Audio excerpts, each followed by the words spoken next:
Assalamualaikum warahmatullahi wabarakatuh. Gimana anak-anak kabarnya di rumah? Oke, hari ini kalian akan belajar dengan saya. Hari ini kita masuk materi semester 2. Tetapi materi yang akan saya ajarkan hari ini masih ada di LKS semester 1, yaitu adalah kalor dan juga perambatannya. Hari ini seperti biasa, kalian yang ada di rumah yang sedang belajar online maupun yang di sekolah pelajarannya sama. Saya upayakan sama, yang dapat sama ya. Sehingga hari ini saya akan mengajar di kelas 7C ya. Salah, 7C ya. Kita ulangi, kelas 7C ya. Biar nggak sepi ya. Kamu belajar dengan teman-temanmu kelas 7C. Oke, biar nggak terlalu lama durasi videonya, pembelajaran hari ini saya mulai. Oke, silakan perhatikan di papan baik yang di offline maupun online. Oke, hari ini kita masuk materi yang pertama, yaitu adalah kalor. Kalor itu adalah panas dari suatu benda. Dibaca definisinya. Saya tidak akan menerangkan definisi, saya akan menerangkan aplikasinya, pemakaiannya ya. LKS-nya biar nggak jamuran dibaca dan gemuk. Oke. Kalor, untuk mengetahui panas suatu benda biasanya kita bisa menggunakan alat ukur, yaitu adalah termometer. Bujuk. Termometer yang biasa dipakai di Indonesia adalah pakai satuan apa? Celcius. Perhatikan. Kalau di sini saya punya grafik seperti ini. Yang di bawah adalah wujud, yang di atas adalah suhu dalam satuan derajat Celcius. Ya. Karena kita pakai derajat Celcius, skalanya Celcius itu dari berapa ke berapa? 0 sampai Celcius guys. 0 sampai 100. 0 sampai 100. Kenapa muncul angka ini? Karena yang kita pakai adalah termometer Celcius. Termometer Celcius hanya mampu mengukur suhu dari 0 sampai 100. Itu asalnya. Pertanyaan saya, ada nggak sih suhu itu sebenarnya di bawah 0 Celcius? Ada. Contohnya adalah suhu es. Ada nggak suhu di atas 100 Celcius?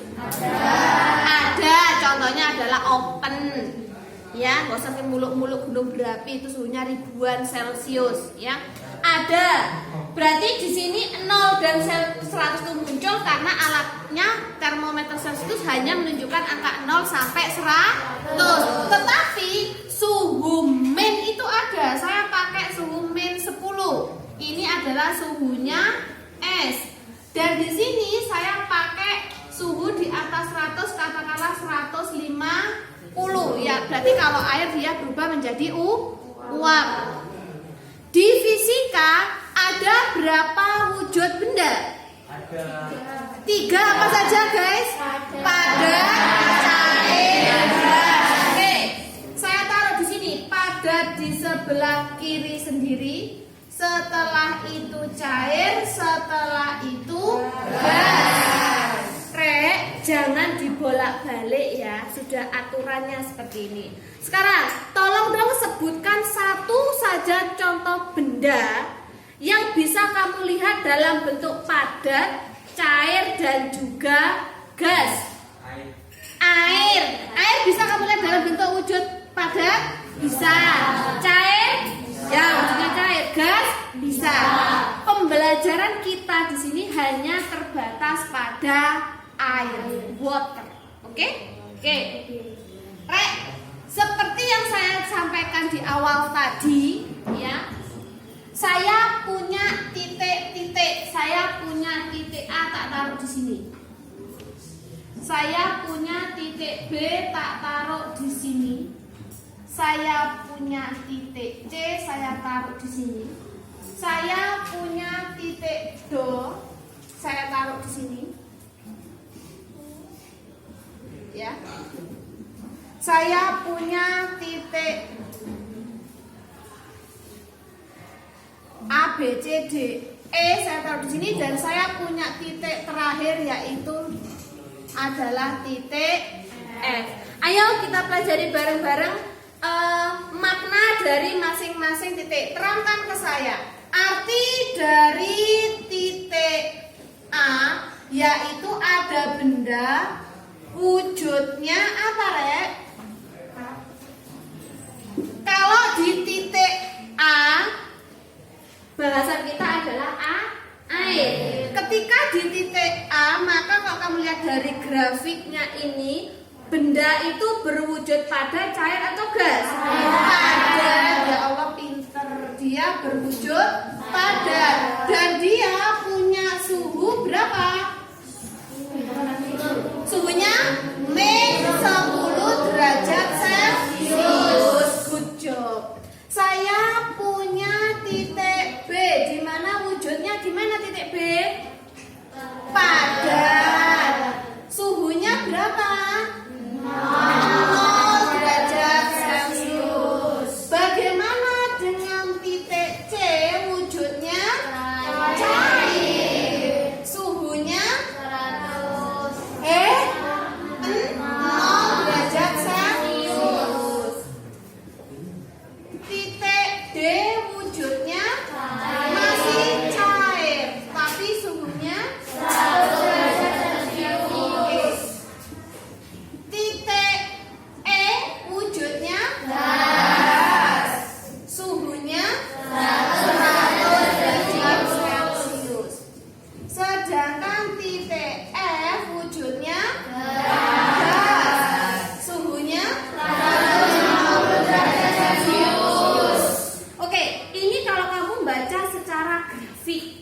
Sekarang belajar secara fisikanya. Perhatikan, kalau ini adalah sebenarnya grafik perubahan suhu dan wujud dari suatu benda. Secara matematis, secara grafik yang terlihat betul, tetapi kamu harus belajar maknanya, ya.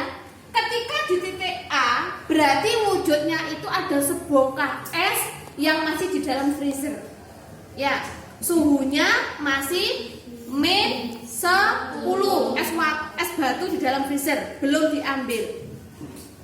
Tapi ketika di titik B, ini memang es tapi sudah dikeluarkan, belum mencair, seatos. Tetapi ketika es di dalam freezer dengan dikeluarkan dapat 5 menit, sama atau beda?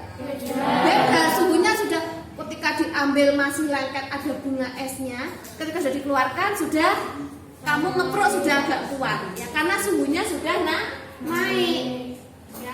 Andaikan es ini itu titiknya. Kalau di C, ya, ini ada air, suhunya 0. Kondisi fisiknya adalah dia adalah air es yang puasa, ya, sore-sore menyiapkan air, kasih es batu, kasih sirup. Itu berarti suhunya 0. Ya. Jadi ketika di titik C ini adalah air es, ketika di sini adalah es. Masih bongkar es belum mencair, tapi dia siap akan mencair. Kalau di titik D itu wujudnya cair, suhunya 100, berarti dia adalah air mendidih. Ya pernah? Suhu 100, air sudah mendidih. Jadi kalau ada bahasa suatu air dipanaskan hingga mendidih, nggak usah tanya. Kalau mendidih suhunya pasti 100. Ada es meleleh, suhunya es meleleh pasti 0. Di sini 0 itu adalah titik leleh atau titik beku, dan menguap itu atau mendidih adalah suhunya 100. Ketika di titik E, saya masak air karena asik gadgetan, main game, nonton film, Instagraman, masak air lupa, nggak dimatikan gasnya, maka dia akan menguap seluruhnya. Ya. Ketika di sini airnya harus tinggal sedikit, tapi ketika antara D dan E, ketika di setengah, berarti kalau saya masak air 1 panci, berarti airnya tinggal setengah panci. Paham? Ketika ada B dan C, ketika di setengahnya, berarti setengahnya itu adalah es, setengahnya adalah cair. Gitu. Ketika dari titik E ke F, kalau ini sudah mendidih dipanaskan lagi, di titik F itu gampangannya adalah uap dari panci presto. Ya, suhunya itu lebih panas daripada air mendidih. Gak percaya, dicoba. Ya, panci presto, ces, sama air panas, celep. Ya. Insya Allah lebih panas yang ini. Kalau ibu-ibu itu biasanya kalau mau masak, naruh apa, ngukus kan, panas. Ya.